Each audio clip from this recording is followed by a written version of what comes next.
Ahí está. Hola, ¿cómo les va?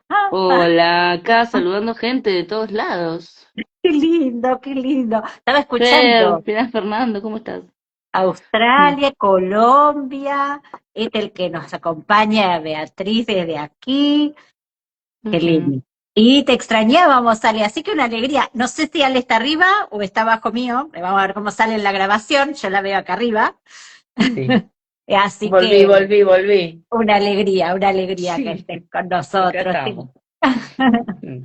Y bueno, les cuento que esta semana conocí, como dice Miguel Gastiazoro, en tridimensional, es decir, en vivo, pude desayunar junto a él y Elena Bravo Ceniceros, dos psicoanalistas que han venido a nuestra querida Argentina desde México.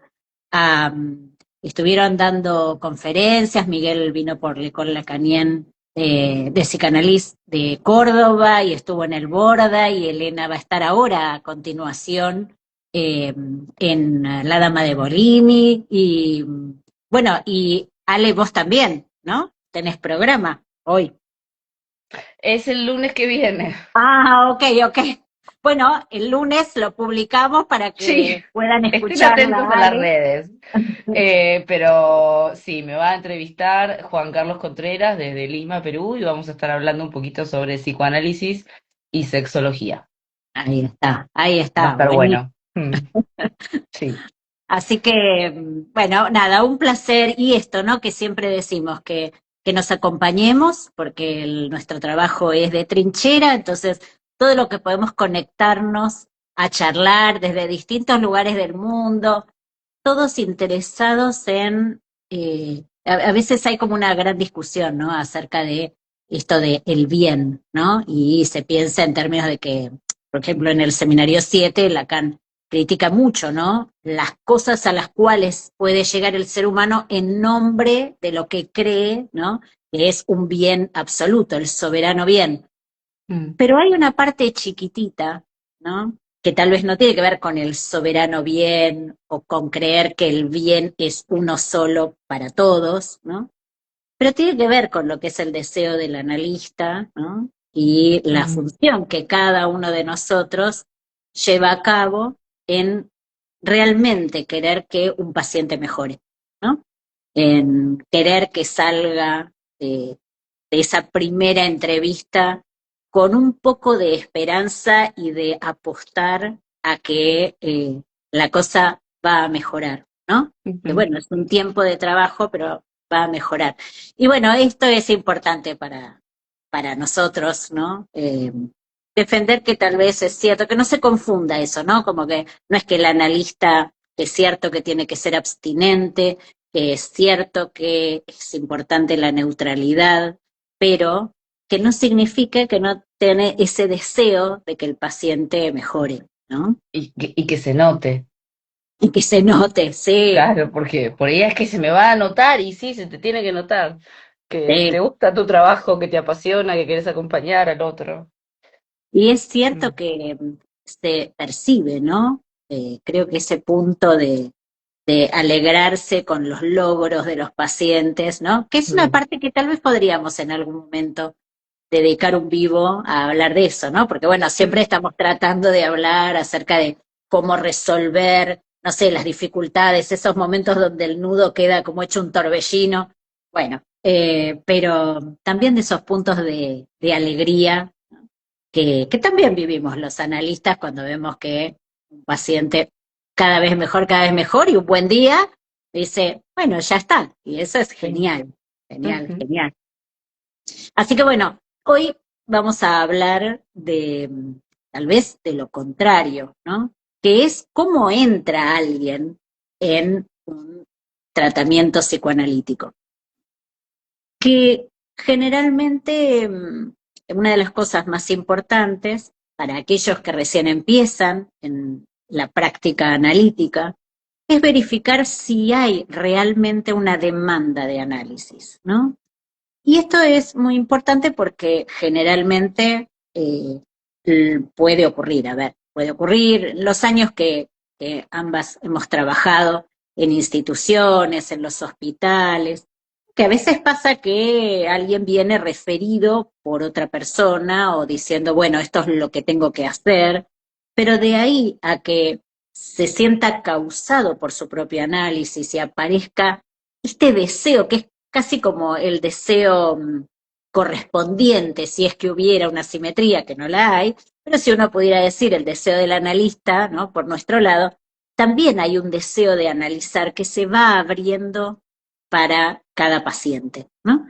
Ese punto donde uno quiere decir, ¿qué hay detrás de esto que me pasa? ¿No? Y eso es un trabajo técnico del analista que es poner en causa al paciente, ¿no? Ese paciente que tal vez vino porque alguien le dijo que era lo que tenía que hacer y un buen día empieza a encontrar que ya no viene porque le dijeron, sino que viene con interés profundo en trabajar sobre sí mismo, ¿no? Entonces, a veces, parte de lo que queríamos contar hoy es qué protagonismo enorme tiene la construcción de preguntas, ¿no? Muchas veces Ujú, se piensa del lado del analista, que el analista pregunta, ¿no? Y eso es muy importante. Las preguntas no son todas iguales, ¿no? Cada analista va preguntando según lo que va leyendo. Entonces va viendo, bueno, este paciente tal cosa, entonces, bueno, va preguntando por allí. Tal vez otro analista percibe algunas otras cuestiones, y esto es importantísimo. Cada uno tiene su estilo, ¿no? Diverso. Pero lo que sucede cuando se habla de la pregunta es que generalmente se piensa del lado del analista, ¿no? Y no comprendemos que ese trabajar en las preguntas produce del lado del paciente un causarse acerca de generarse a sí mismo preguntas, ¿no? Como de repente cuando ujú, sueñan y dicen, soñé esto y yo sé que algo tiene que ver con lo que está pasando, ¿no? Ese punto donde el sujeto se pone en relación a esa parte desconocida de sí mismo, ¿sí? Como es lo inconsciente. Y toda la interpretación de los sueños allí es una función del analista, pero en el medio de una causación que el paciente tiene respecto de sí mismo. Y eso es lo mejor que nos puede pasar, que nosotros ya no seamos el centro, cada vez menos, ¿no? En esa ujú. pregunta que el paciente se hace a sí mismo y que quiere avanzar, ¿no?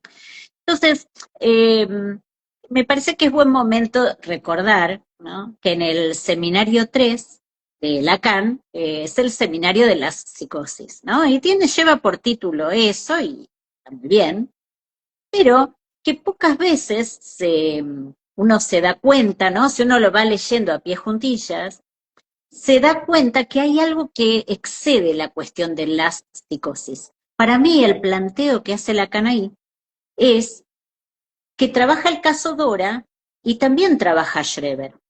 Y dice, la pregunta en los dos es la misma. Es, eso es muy impresionante. Ah, sí, ahí está, en Rayuela. eh, en ese seminario 3, ¿no? Uno tiende a pensar que solamente trata acerca de la psicosis, pero no. Creo que el planteo más interesante es ese cuando dice, Dora también se pregunta qué es ser una mujer. Schreber también se pregunta qué es ser una mujer en el momento del coito cuando está en ese sueño casi inicial, ¿no? Que después desencadenará todo el brote psicótico. Y entonces Lacan se pregunta con esa inteligencia, ¿no? ¿Qué sucede en un caso y en el otro? Porque en un caso deriva en cuestiones neuróticas, ¿sí? En momentos de acting, ¿no? En situaciones donde pone en jaque a su padre, a Freud en esa misma transferencia, ¿no? Pero en la otra, Schreber desencadena, bueno, ustedes saben, toda la fenomenología psicótica, recordemos que Schreber era un hombre de leyes muy importante en su época y todo esto sobreviene alrededor de sus 50 años.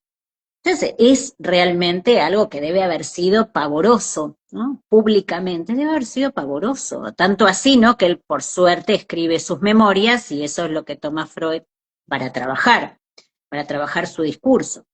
Entonces, qué valor enorme como desencadenante tiene la pregunta que el sujeto se haga.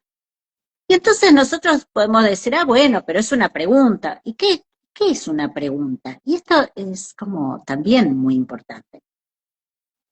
¿Qué es una pregunta? Una pregunta es abrir un agujero, ¿sí? Es abrir un agujero para que empiecen a circular y se empiecen a mover en torbellino todos los significantes alrededor. Y eso es la entrada en un análisis, ¿no? Esos momentos donde el sujeto siente que ha perdido los referentes, que tal vez todas sus teorías acerca de cómo funcionaba en la vida o qué tenía que hacer o, bueno, tantas cosas, ¿no? De repente se encuentra con una repetición siniestra, ¿no? En su vida, donde, por ejemplo, podríamos pensar, justo hoy hablábamos con Ale, ¿no? Eh, Alguien que puede sufrir mucho porque no puede armar parejas y una y otra vez esas parejas, por más que el sujeto, y estamos hablando, el sujeto decimos hombre, mujer, LGBT, como siempre decimos, ¿no? La persona, ¿sí? Pero ese sujeto de lo inconsciente repite una y otra vez perder a sus parejas, por más que haga lo que haga, ¿no? Entonces, con la primera pareja fue, supongamos, no sé, tomemos, no sé, inventemos, ¿no? Eh, Tal vez era muy enojoso, ¿no? Muy agrio en la convivencia, entonces dice, con la segunda mujer dice, no, no, yo voy a hacer todo lo contrario, ¿no? Y entonces, ¿qué hace? No, vamos a hacer todo maravilloso y la vida es una fiesta y también se rompe esa pareja, ¿no? Y entonces dice, pero entonces, ¿qué tengo que hacer? Y esto que lo decimos así un poquito en forma cómica para que sea como fácil de atravesar, aunque cada uno de nosotros, ¿no? Ha escuchado muchas angustias, ¿no? En pacientes que una y otra vez se ven pisar la misma piedra o lo que creen que es la misma piedra. Me parece que eso nos permite a nosotros comprender que todo allí son respuestas, ¿no? Ujú. Entonces uno se responde, ah, bueno, es por esto, entonces voy a hacer esto. Y después dice, bueno, es esto, entonces voy a hacer lo otro. Y aún así, con su yo totalmente, digamos, desde la voluntad, ¿no? Diciendo, voy a hacer otro, ¿no? El sujeto se encuentra con que termina siempre en el mismo resultado.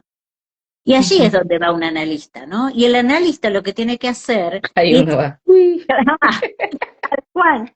Abrir, ¿no? Abrir esa pregunta y decir, hay una lógica en esto. No importa que usted lo haya hecho un día así y al otro día todo lo contrario, ¿no? Todas las variaciones que uno desde el yo piensa, sí, yo he sido muy variado, ¿no?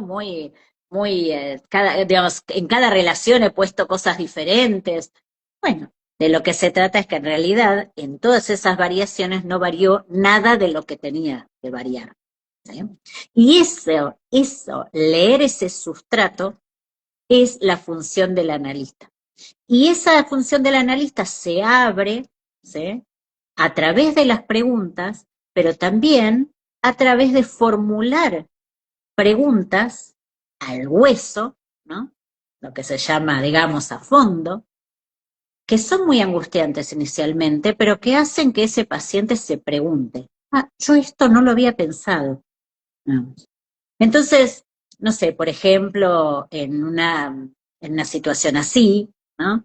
Podemos imaginar que las preguntas iniciales que ese sujeto se hizo en su infancia puedan tener que ver con sus padres separados y una gran pregunta que tienen los hijos de padres separados, que es, ¿cómo es que se pasa de un amor y una alegría inicial y el enamoramiento a ese punto en que una pareja puede terminar con juicios, con odios, con gritos, ¿no? Mm. Tirándose los platos, ¿no? Y más allá de toda la cosa fenoménica que podemos decir para que sea más agradable, lo cierto es que para un hijo hay algo de un horror inenarrable en esa posibilidad de que alguien que a uno lo ama, el día de mañana lo pueda odiar. Y entonces, cuando estas cuestiones pasan, ¿qué hace el sujeto? Esas preguntas las reprime. Son las grandes preguntas de la infancia, ¿no? Creo que Freud y muchos otros, ¿no? Bueno, ni qué decir los postfreudianos, Melanie Klein, Ana Freud incluso, ¿no? Las preguntas que ubican en esos niños, ¿no? Porque se tendía a pensar que los niños, primero que no había sexualidad infantil, segundo que esos niños como que vegetaran, ¿no? No se preguntaran nada y se dedicaran solamente a jugar. Y creo que una de las cosas principales que descubre o que valora el psicoanálisis es que en los niños hay profundas preguntas acerca de lo que ocurre en el mundo, de lo que ocurre a su alrededor, con un aparato psíquico que no tiene las armas todavía. Entonces, grandes preguntas en la infancia provocan enormes respuestas que a veces se pueden llevar consigo a esos niños. ¿Mm? Los Claro. niños de la guerra, por ejemplo, ¿no? Hay es tremendo cómo el psiquismo queda partido luego de una guerra, ¿no? Donde uno puede haber visto morir a gente amada o ver a gente amada transformada por el odio hacia los otros. Entonces está quienes se identifican con esas figuras, ¿no? Y se llenan de odio también, y se arman los fanatismos y la masa, y el sujeto se pierde a sí mismo como describe Freud en Psicología de las Masas, ¿no? Ujú. Y el sujeto pierde su yo, los yoes, como dicen, se identifican entre sí, miran hacia un ideal y desaparecen, se desubjetivan, ¿no? Entonces, estas grandes preguntas infantiles, y especialmente para aquellos que nos siguen, que son analistas de niños, eh, traten de escuchar cuáles son las preguntas que se hacen esos niños, pero preguntas esenciales, esas preguntas filosóficas incluso, Ujú. que después cada uno de nosotros con la vida y todo, bueno, va tapando, ¿no? Muchas veces con recuerdos, con respuestas. Por eso vamos a agarrar el Rayuelas en el seminario 5, Ale, aprovechando, eh, está. En el seminario 5, ustedes saben que Lacan inventa eso que también está en la tapa de Rayuelas y de Jugar Rayuela, que es el grafo del deseo. Y si ustedes ven el orden en que Lacan va diciendo, es casi podríamos pensarlo como una serie de pasos lógicos, ¿no? El sujeto primero se encuentra con el gran otro, ¿sí? Y ahí, tal vez, Ale, no sé si vos podrás señalar cómo va la línea. ¿Voy con este? O sea, cualquiera es lo Sí, mismo. sí, sí, ahí está, Ahí, ¿verdad? ahí Sí. está. No veo de acá yo, ¿eh? Eh, Sí, sí, llega ahí primero al puse gran otro, correcto. ahí está. Llega primero al gran otro, ¿sí? Es decir, que ese es el encuentro inaugural del sujeto en la inmersión en el lenguaje, ¿no? Se empieza a constituir su aparato psíquico. ¿Qué es lo que continúa a partir de ahí? Si ustedes lo ven, en el intermedio entre ese piso de abajo, donde está el gran otro, y el piso de arriba, que es donde está la pulsión, lo que está en el medio es una D minúscula, ¿sí?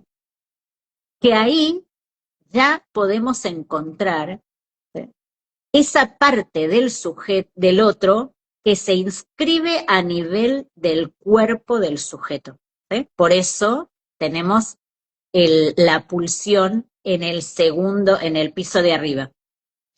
¿Qué sucede cuando se inscribe la demanda del otro en el cuerpo del sujeto?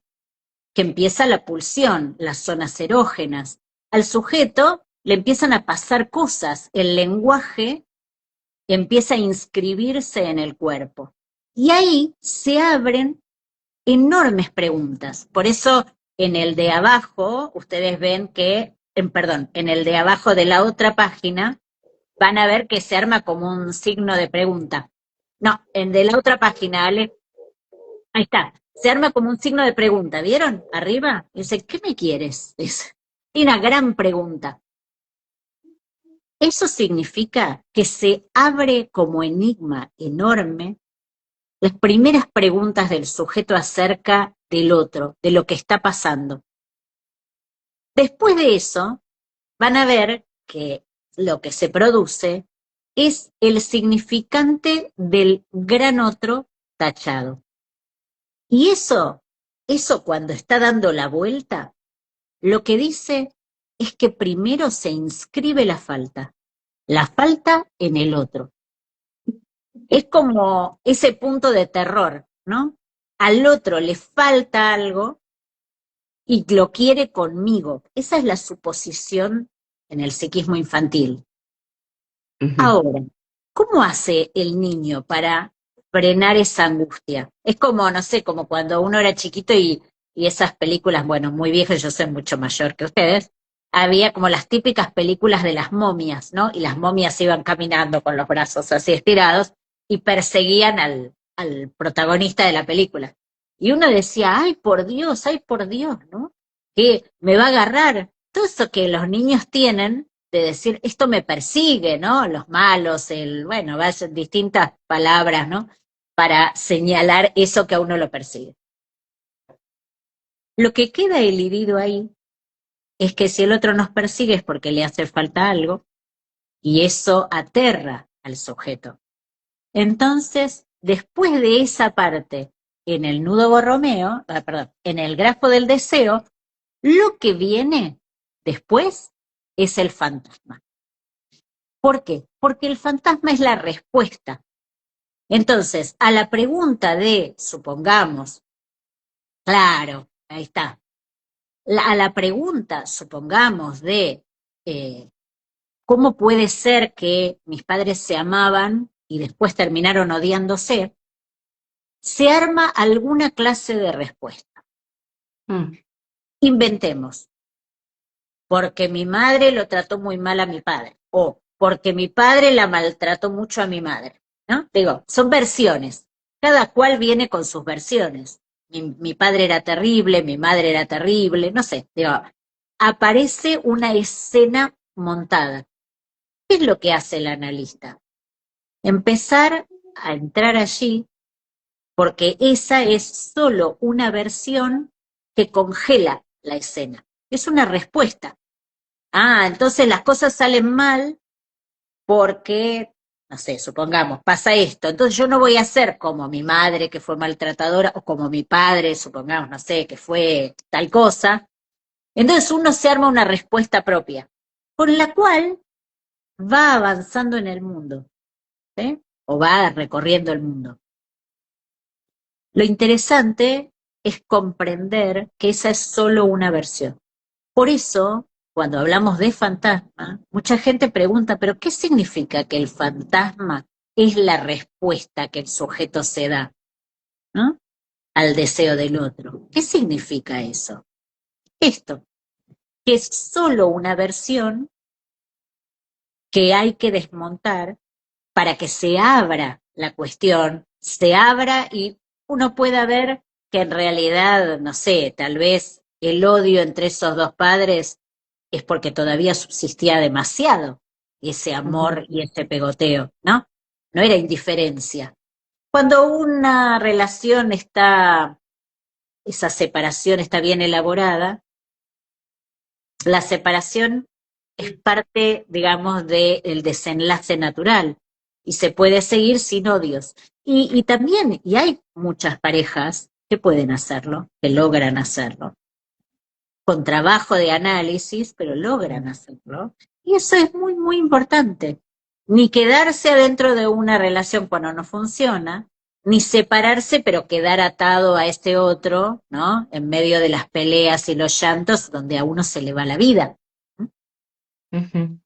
Así que, bueno, hoy un poco lo que queríamos contar era este tema, ¿no? De la pregunta. Generar la pregunta en el otro, hacer vacilar el fantasma, esa versión fija, casi inmutable, que tiene el sujeto al principio del análisis y que después, cuando se empieza a mover, a conmover ese fantasma, esa escena, ¿m? El sujeto puede entrar y salir de esa escena y decir, ah, bueno, tal vez no era tan así. Mm, Y puede armar una versión más completa, más real, ¿eh?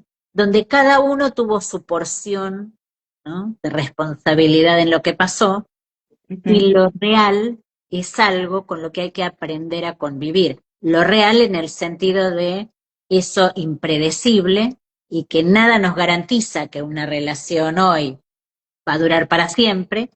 Lo único de lo cual nos podemos hacer responsables, cada uno de nosotros, es de decir, ok, cada vez voy a sostener esto porque quiero sostenerlo, porque me interesa esa persona, ¿sí? mm, De lo único que nos podemos hacer cargo es de que como todo puede romperse, cada uno de nosotros va a tratar de sostener y de alimentar eso. mm. Eh, la vacilación del fantasma, ahí estaba leyendo a Entonces se puede Florencia. pensar desde el Forda, Sí, pregunta claro. Florencia. El Forda es esencial en estas cuestiones. Sí, absolutamente. Que tiene que ver con la elaboración de la separación, tal cual, y que permite entrar y salir de las versiones. Es todo un trabajo analítico, ¿no? El paciente no lo tiene desde el principio, no lo tiene desde el principio, pero tiene mucho que ver con eso. Sí, Mm, fisura, tal cual.